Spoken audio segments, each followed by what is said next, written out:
Hello friends, मैं हूँ UM उस्मानी और आप देख रहे हैं हमारा चैनल यूएम इंस्टीट्यूट। और आज की वीडियो में हम लोग पढ़ने जा रहे हैं कैश बजट। कैश बजट पर हम पहले भी वीडियोस अपलोड कर चुके हैं, अगर आपने नहीं देखा है तो ज़रूर देखिएगा। और आज की वीडियो में हम लोग कैश बजट को समझकर उसका प्रैक्टिकल क्वेश्चन करेंगे और पूरा कैश बजट प्रिपेयर करेंगे और साथ में वर्किंग नोट भी शो करेंगे। तो एंड तक हमारी वीडियो देखिएगा ताकि आपको पूरा कैश बजट प्रिपेयर करना आसानी से समझ में आ सके और कैसे उसकी एडिशनल इन्फॉर्मेशन को एडजस्ट किया है ये भी कंसेप्ट क्लियर हो सके। तो स्टार्ट करते हैं आज की वीडियो और समझते हैं कि कैश बजट कैसे प्रिपेयर किया जाता है। क्वेश्चन यहाँ हमारे सामने इसमें कह रहे हैं from the following data prepare a cash budget in respect of 3 months ending 31 मार्च 2019। 31 मार्च 2019 को ईयर होने वाले एंड के लास्ट के 3 मंथ्स का कैश बजट प्रिपेयर करना है। इन्फॉर्मेशन में हम लोगों को अक्टूबर 2018 से लेकर मार्च 2019 तक की इन्फॉर्मेशन दी हुई है। सेल दी हुई है हम लोगों को 6 मंथ की, परचेज दी हुई है, वेजेस है और ओवरहेड्स हैं।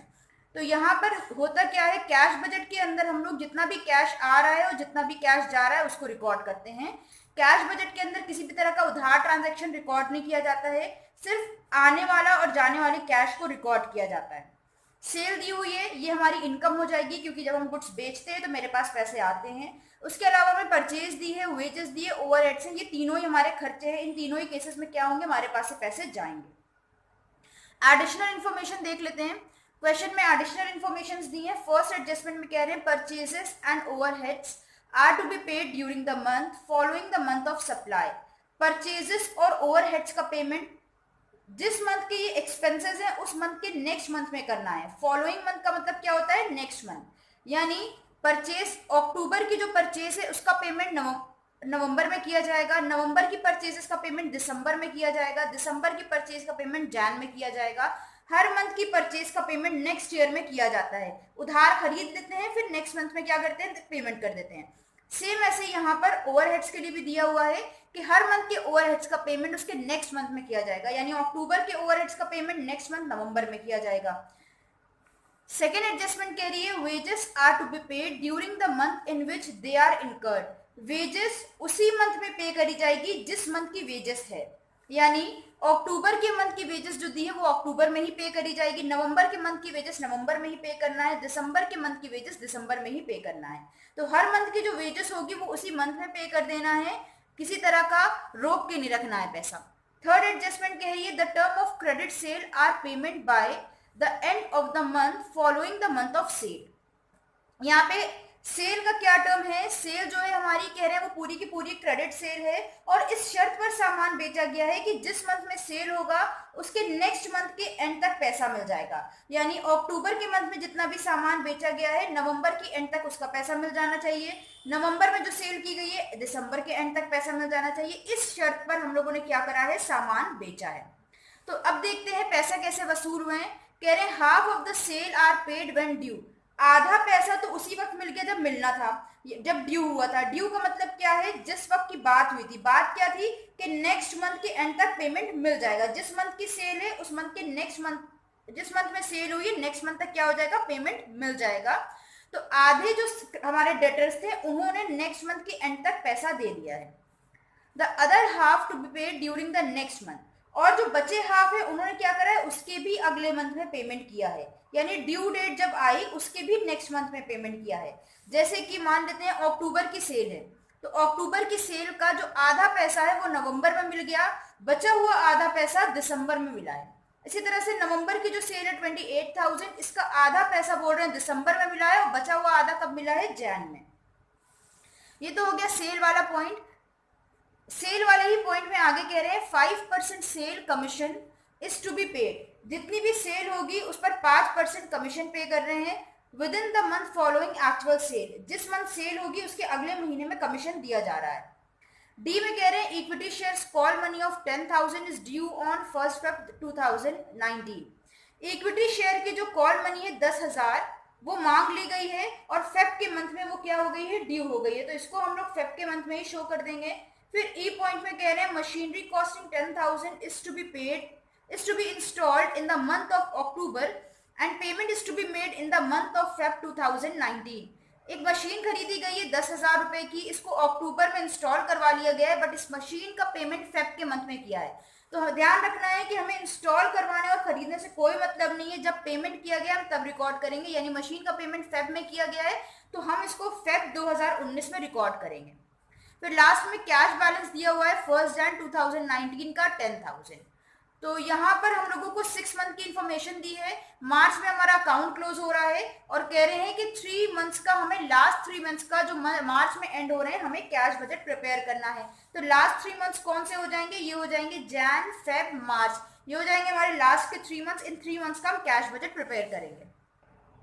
तो क्वेश्चन को सॉल्व करते हैं हम लोग। यहाँ पर हेडिंग डाली हुई है cash budget for 3 months ended on 31 March 2019।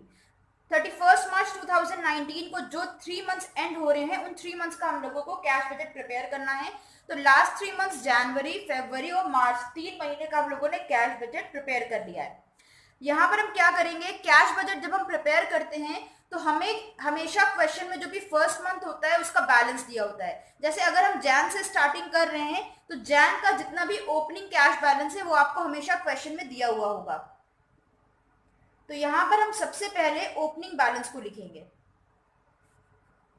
Opening balance of cash. तो चेक करते हैं क्वेश्चन में हमें ओपनिंग बैलेंस ऑफ कैश कहां पर दिया है। ये क्वेश्चन है और क्वेश्चन का जो लास्ट पॉइंट है एफ वाला, इसमें दिया है कैश बैलेंस 1 जनवरी 2019 को है 10,000 रुपीज।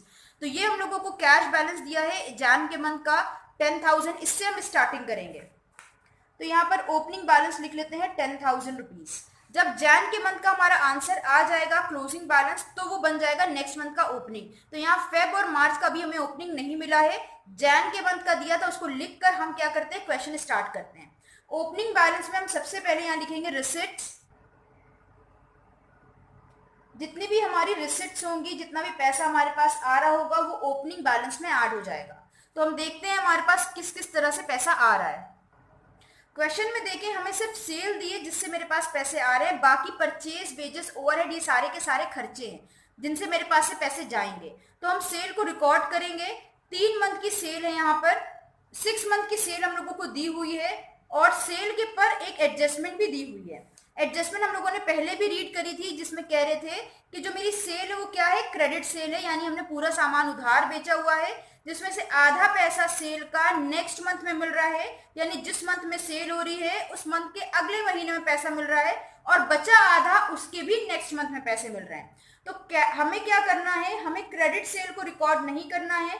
जब भी सेल उधार होती है तो हम कैलकुलेट करते हैं कि हमने अपने डेटर से यानी अपने कस्टमर से कितना पैसा वसूला है, कितना कलेक्शन किया है। जितना कलेक्शन होता है उसको हम लिखते हैं। यानी यहाँ पर अगर क्वेश्चन में आपको क्रेडिट सेल दी है तो आपको क्रेडिट सेल नहीं लिखना है बल्कि आपको लिखना है कलेक्शन फ्रॉम डेटर्स या कस्टमर्स। तो हम देख लेते हैं कि हमारे सेल उधार सेल करने के बाद हमें हमारे कस्टमर से कितना पैसा वसूल हुआ है। यहाँ पर हम एक स्टेटमेंट प्रिपेयर कर लेंगे कलेक्शन वर्किंग नोट में, कलेक्शन फ्रॉम डेटर्स, और यहाँ पर हम मंथ डाल लेंगे जितने भी हमारे मंथ्स हैं, अक्टूबर, नवंबर। क्वेश्चन में हमें जितने भी मंथ्स की इंफॉर्मेशन दी है उसे नोट कर लेंगे। दिसंबर, जैन 2019, फेब, मार्च। 6 महीनों की इंफॉर्मेशन दी थी, हमने क्या करा, पूरे 6 मंथ नोट कर लिए। हमें यहाँ पर क्या दी हुई है, पूरे 6 मंथ की सेल दी हुई है, हम इसे नोट करेंगे। 30,000, 28,000, 32,000, 40,000, 42,000, 38,000। तो हर मंथ के सामने हमने उस मंथ की सेल रिकॉर्ड कर ली है। अब हम उस एडजस्टमेंट को सॉल्व करते हैं और पता करते हैं कि कितना हमें इन 3 मंथ्स में कैश कलेक्ट करने को मिला है, कलेक्ट करके मिला है। तो सी एडजस्टमेंट में कह रहे हैं कि हमारी सेल पूरी क्रेडिट सेल है और पेमेंट इस तरह से हुआ है कि हाफ जो पेमेंट है वो ड्यू डेट पर मिल गया है। ड्यू डेट क्या थी, नेक्स्ट मंथ थी, ठीक है। जिस मंथ सेल हुई है उसके नेक्स्ट मंथ में पैसा मिलना था, ये ड्यू डेट थी हमारी, और बोल रहे हैं आधा पैसा ड्यू डेट पे मिला है, यानी हाफ अमाउंट नेक्स्ट मंथ में हम लोगों को मिल गई है। और बची हुई अमाउंट के लिए कह रहे हैं other half is to be paid during the next month, और बची हुई आधी क्या हुई है, उसके भी नेक्स्ट मंथ में मिली है। यानी जैसे अक्टूबर की मंथ की सेल है 30,000, तो 30,000 का हाफ 15,000 नवंबर में मिला है और बचा हुआ 15,000 दिसंबर में मिला है। इसी तरह से नवंबर के मंथ की जो सेल होगी उसका हाफ दिसंबर में मिला है और बचा हुआ हाफ उसके भी नेक्स्ट मंथ जैन में मिलेगा। तो हम यहाँ पे जैन से स्टार्टिंग कर रहे हैं, तो हम देख लेते हैं नवंबर की जो सेल है 28,000, इसका हाफ हो जाएगा 14,000। हाफ अमाउंट जो है वो कब मिलेगी, नेक्स्ट मंथ दिसंबर में मिलेगी और बची हुई आधी अमाउंट मिलेगी जैन में। तो नवंबर की आधी अमाउंट कब कलेक्ट होगी, जैन में कलेक्ट होगी हमारे पास। दिसंबर की मंथ की सेल देखते हैं। दिसंबर के मंथ में सेल हुई है 32,000 की। 32,000 का हाफ हो जाएगा 16,000।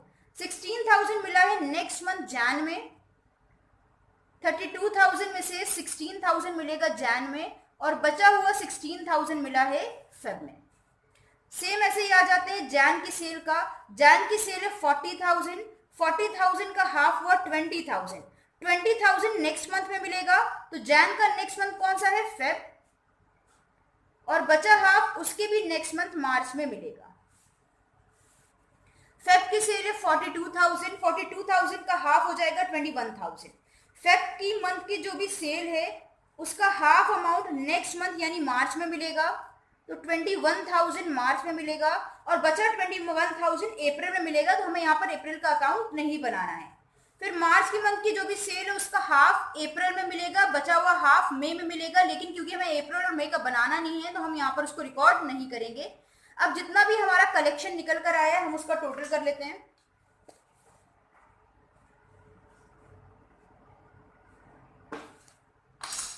फोर्टीन प्लस 16 ये हो जाएगा 30,000। 16 प्लस 20 36,000। 20 प्लस 21 दोनों को ऐड करेंगे, ये हो गया 41,000। तो ये निकल कर आ गया हमारे पास जैन, फेब और मार्च 3 महीनों का कलेक्शन फ्रॉम डेटर्स। अब हम इसको रिसिप्ट में रिकॉर्ड कर लेंगे। कलेक्शन फ्रॉम डेटर्स को हमने यहाँ रिकॉर्ड कर लिया 30, 36 और 41,000। अब हम देख लेंगे क्वेश्चन में और कोई रिसिप्ट तो हमें नहीं दी है, अगर दी होगी तो उसको भी रिकॉर्ड कर लेंगे। तो देखिए सेल से होने वाला कलेक्शन हमने रिकॉर्ड कर लिया है, बाकी हमें एक्सपेंसेस दिए हैं। एडजस्टमेंट में हम लोगों को डी वाली एडजस्टमेंट में बोल रहे हैं कि इक्विटी शेयर पर पैसे मांगे गए 10,000 रुपए फेब के मंथ में, तो हम इसको फेब के मंथ में रिकॉर्ड कर लेंगे।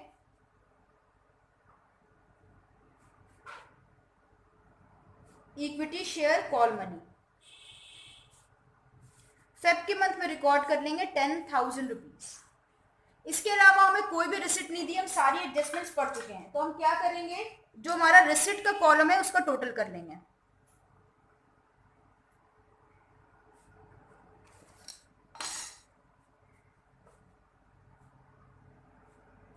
टोटल करने से आ जाएंगे हमारी टोटल रिसिप्ट्स। तो अभी सिर्फ हम जैन के मंथ का टोटल करेंगे। फेब में अभी हमें बैलेंस नहीं पता, इसलिए फेब और मार्च का टोटल नहीं करेंगे। 10 प्लस 30 आ गया 40,000। तो जैन के मंथ की हमारी टोटल रिसिप्ट्स आ गई हैं 40,000। अब यहां से हम माइनस कर देंगे पेमेंट्स। तो पहले देखते हैं हमारे पेमेंट्स कितने हो रहे हैं इन मंथ्स में। पेमेंट में हमें 3 तरह के खर्चे दिए, परचेजेस, वेजेस और ओवरहेड, और इससे रिलेटेड एडजस्टमेंट दी है। कह रहे हैं परचेजेस और overheads are to be paid during the month following the month of supply. Purchase का पेमेंट और ओवरहेड्स का पेमेंट हमें उस मंथ में करना है जिस मंथ के ये एक्सपेंसेस हैं, यानी हम जिस मंथ में भी परचेज कर रहे हैं पेमेंट उसके नेक्स्ट मंथ में करेंगे। ठीक है, तो पहले हम यहाँ पर देख लेते हैं। जैसे अक्टूबर की परचेज है 20,000, तो इसका पेमेंट हो रहा है नवंबर में। नवंबर की परचेज का पेमेंट होगा दिसंबर में। दिसंबर में जो परचेज कर रहा है उसका पेमेंट होगा जैन में। तो हमें क्या चाहिए, जैन, फेब, मार्च की इंफॉर्मेशन चाहिए। तो हम यहाँ पे चेक कर लेते हैं दिसंबर का जो परचेज होगा उसका पेमेंट कब होगा, जैन के मंथ में पेमेंट होगा। तो दिसंबर की परचेज कितनी है, 25,000 रुपीज। हम यहाँ पे लिख लेते हैं परचेजेस। दिसंबर की परचेज का पेमेंट जैन में हो गया 25,000। अब हमारे पास जो भी जैन की परचेज है उसका पेमेंट नेक्स्ट मंथ फेब में होगा, तो जैन की परचेज को हम लिख देते हैं फेब में 28,000। इसी तरह से फेब की परचेज है 31,000, इसका पेमेंट होगा मार्च के मंथ में। तो फेब की परचेज 31,000 हम मार्च में लिख देंगे। हमें ध्यान रखना है जिस मंथ में परचेज हो रही है हमें उस मंथ में रिकॉर्ड नहीं करना है, बल्कि जिस मंथ में पेमेंट हो रहा है उस मंथ में रिकॉर्ड करना है। यहाँ पर पेमेंट नेक्स्ट मंथ में किया जा रहा है, इसीलिए हम क्या कर रहे हैं, हर मंथ की परचेज को उसके नेक्स्ट मंथ में रिकॉर्ड कर रहे हैं। परचेज के बाद ओवरहेड्स के लिए भी यही बोला जा रहा है कि जिस मंथ का ओवरहेड है उसे नेक्स्ट मंथ में पे किया जा रहा है। जैसे कि दिसंबर का ओवरहेड जो होगा उसे जैन में पे किया जाएगा, जैन के ओवरहेड को फेब में पे किया जाएगा और फेब के ओवरहेड को मार्च में पे किया जाएगा। तो हमें जैन फेब मार्च की अमाउंट चाहिए, तो हम देख लेते हैं क्योंकि दिसंबर का ओवरहेड जैन में पे किया गया है तो हम दिसंबर का ओवरहेड चेक करेंगे कितना है। दिसंबर के मंथ का ओवरहेड है 3400। हम इसको यहां पर लिख लेते हैं ओवरहेड्स। दिसंबर के मंथ का ओवरहेड दिया है 3400, हम इसे जैन में रिकॉर्ड कर लेंगे। जैन के मंथ का ओवरहेड हम फेब में रिकॉर्ड करेंगे और फेब के मंथ का ओवरहेड हम मार्च में रिकॉर्ड करेंगे। ओवरहेड्स निकल कर आ गए। तो हमने क्या करा है, परचेज भी रिकॉर्ड कर लिया है, ओवरहेड्स भी रिकॉर्ड कर लिया, सेल पहले ही हो चुका है। अब हमें रिकॉर्ड करना है वेजेस। तो वेजेस की एडजस्टमेंट चेक करते हैं। कह रहे wages are to be paid during the month in which they are incurred. Wages जिस मंथ की है उसी मंथ में पे करनी है। जैसे कि जैन की जो वेजेस है वो जैन में ही पे होगी, फेब की वेजेस फेब में ही पे होगी, मार्च की वेजेस मार्च में ही पे होगी। तो हम इसको इसी के अकॉर्डिंग लिख देते हैं। जैन की वेजेस कितनी है 6200, तो यहां पर लिख लेते हैं वेजेस जैन के मंथ में आ जाएगा 6200। फेब के मंथ की वेजेस है 6500 और मार्च के मंथ की वेजेस है 7000 रुपीज। इसके बाद बोल रहे हैं सेल वाली लास्ट लाइन में बोल रहे हैं 5% sale commission is to be paid within the month following actual sale. हमें क्या करना है, सेल पर 5% कमीशन पे करना है, लेकिन जिस मंथ में सेल हुई है उसके नेक्स्ट मंथ में कमीशन पे करना है। यानी दिसंबर की जो सेल है उस पर कमीशन कब दिया जाएगा, फेब में। जैन की जो सेल है उस पर दिसंबर की जो सेल है उसमें कमीशन दिया जाएगा जैन में, जैन की सेल पे दिया जाएगा फेब में और फेब की सेल पर दिया जाएगा नेक्स्ट मंथ मार्च में। तो हम कमीशन यहां पर निकालते हैं।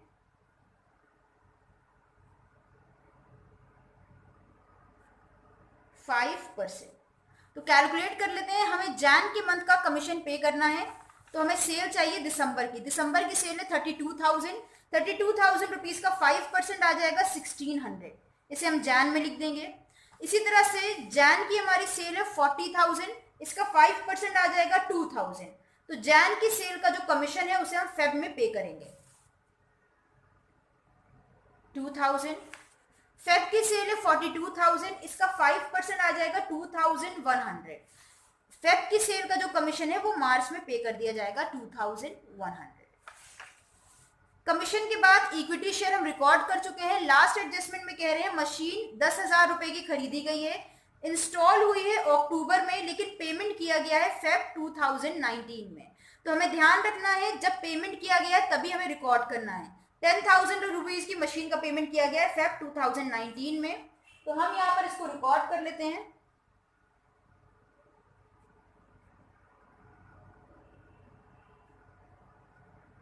फेब के मंथ में लिख देंगे 10,000। सारी एडजस्टमेंट हमारी कंप्लीट हो चुकी हैं। सारी एडजस्टमेंट हो जाने के बाद हमने यहाँ पर पेमेंट्स का टोटल कर लिया और जितना भी टोटल आ रहा था उसको लिख लिया। अब हम क्या करेंगे, सबसे पहले जैन के जो मंथ है इस मंथ का हम क्लोजिंग बैलेंस निकालेंगे। यानी जैन के मंथ की टोटल रिसिप्ट है हमारे पास, जैन के मंथ की टोटल पेमेंट्स आ गई हैं हमारे पास, इससे कैलकुलेट कर लेंगे हम क्लोजिंग बैलेंस जैन के मंथ का। क्लोजिंग कैश बैलेंस, तो जितनी भी हमारी टोटल रिसिप्ट है उसमें से हम टोटल पेमेंट्स को माइनस कर देंगे। तो माइनस कर देते हैं, टोटल रिसिप्ट है हमारे पास 40,000 और टोटल पेमेंट्स है 36,200। हमारे पास क्लोजिंग बैलेंस निकल कर आ गया है कैश का 3,800। जो यहाँ पर जैन के मंथ का क्लोजिंग बैलेंस आया है वो ओपनिंग बैलेंस बन जाएगा नेक्स्ट मंथ का 3,800। अब इसको मिलाकर हम क्या करेंगे, यहाँ पे टोटल कर लेंगे। तो 3,800 प्लस 36,000 प्लस 10,000, ये हमारा आ गया 49,800। अब हम क्या करेंगे, फेब के मंथ का आंसर निकालेंगे, यानी टोटल रिसिप्ट जो है फेब की उसमें से माइनस कर देंगे टोटल पेमेंट्स। तो ये निकल कर आ गया हमारा माइनस का 300, यानी नेगेटिव आंसर आया है। जो हमारा फेब के मंथ का क्लोजिंग बैलेंस है हम उसे क्या करेंगे, मार्च में ट्रांसफर कर देंगे, ये बन जाएगा मार्च का ओपनिंग बैलेंस। 41,000 प्लस का है, 300 माइनस का है। 41,000 में से 300 माइनस कर देंगे, रिसिप्ट साइड का टोटल हो जाएगा हमारा 40,700। अब जो मार्च का मंथ है, मार्च के मंथ की टोटल रिसिप्ट आ गई हमारे पास 40,700 और पेमेंट है हमारे पास 44,400। तो हम क्या करेंगे, इनका डिफरेंस निकालेंगे, 40,700 में से माइनस कर देंगे 44,400। तो ये हमारा आंसर आ जाएगा 3,700 नेगेटिव। ये हो गया हमारा क्लोजिंग बैलेंस। तो क्लोजिंग बैलेंस ऑफ कैश आ गया हमारा जैन के मंथ का 3800, फेब का माइनस का 300 और मार्च के मंथ का आ गया माइनस का 3700। तो ये था हमारा कैश बजट जो हम लोगों ने प्रिपेयर किया है दी हुई इंफॉर्मेशन की हेल्प से। उम्मीद है आज की वीडियो आप लोगों को पसंद आई होगी और कैश बजट आपके लिए आसान हो गया होगा। अगर फिर भी किसी टॉपिक पे डाउट है तो कमेंट में बताइएगा। चैनल पे नए हैं तो सब्सक्राइब करिएगा, वीडियो पसंद आई हो तो लाइक और शेयर करिएगा। फिर मिलते हैं एक नई वीडियो के साथ। हमारे साथ जुड़े रहने के लिए और वीडियोस को देखते रहने के लिए थैंक यू।